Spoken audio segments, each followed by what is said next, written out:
Assalamualaikum warahmatullahi wabarakatuh. Perkenalkan, nama saya Berkisita dari Prodi Manajemen Zakat dan Wakaf. Di Indonesia, UMKM telah memainkan peran penting dalam perekonomian.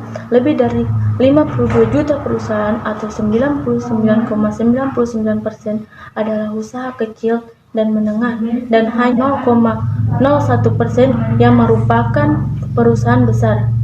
Jutaan orang terlibat dalam kegiatan produktif dan UMKM mempekerjakan 97% orang yang bekerja di sektor swasta nasional. UMKM memberi kontribusi yang signifikan terhadap pembangunan sebesar 60,00% dari PDB Indonesia atau BPS tahun 2011. Pemerintah Indonesia mendefinisikan usaha mikro dan kecil sebagai perusahaan dengan total aset sampai dengan 200 juta rupiah, tidak termasuk tanah dan bangunan, atau total penjualan tahunan tidak lebih dari 1 miliar. Sementara menengah adalah perusahaan dengan total aset lebih dari 200 juta rupiah tetapi tidak melebihi 10 miliar, tidak termasuk tanah dan bangunan.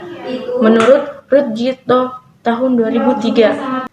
Pada tahun 1978, saat Cina memulai open door policy menuju perekonomian yang lebih berorientasi pasar, Cina mengalami penurunan dalam jumlah perusahaan milik pemerintah dan ekspansi bagi usaha kecil.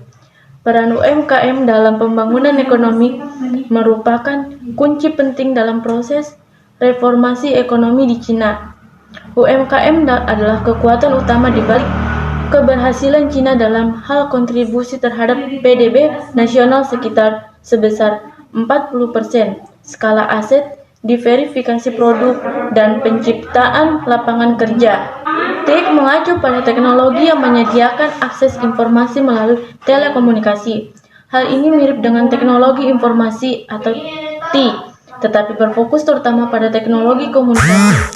Ini termasuk internet, jaringan nirkabel, ponsel, dan media komunikasi lainnya, juga termasuk komputer, middleware, serta perangkat lunak yang diperlukan. Sistem penyimpanan dan audio visual yang memungkinkan pengguna untuk membuat, mengakses, menyimpan, mengirimkan, dan memanipulasi informasi. Dalam beberapa dekade terakhir, teknologi informasi dan komunikasi telah memberikan masyarakat kemampuan komunikasi yang baru. Misalnya, orang dapat berkomunikasi dalam real time dengan orang lain di negara yang berbeda menggunakan teknologi seperti pesan instan, voice over, atau IP, dan video konferensi.